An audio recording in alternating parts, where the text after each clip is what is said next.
काय लिखा है तो दिखते नहीं है, अच्छे से छपे नहीं है प्रिंट था कि मोरे आंख के चश्मा का नंबर बढ़ गए जैसे लागते। अरे क्रिस, बार बार साला बैटरी क्यों खराब हो जाता है। देखो और पूछो। अरे बेटा ए क्रिस, ये देख तो काय लिखा है रे। नहीं रहा वो दिखते नहीं, एकदम मोर आंख से सुझात नहीं, लगते चश्मा का नंबर बढ़ गए। ले देख तो काय लिखा है। पापा का पॉकेट से पैसा हम डेली चुराते हैं। लो ये लिखा अच्छा है। ये लिखा है का, बोला सुझाती नहीं रिस।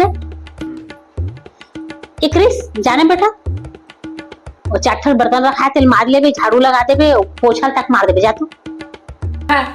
पागल उगल हो गई क्या गे? हम काम करेंगे, घर का दुलारा बेटा है पापा का।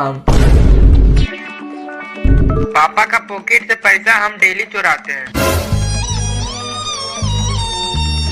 मम्मी माफ कर।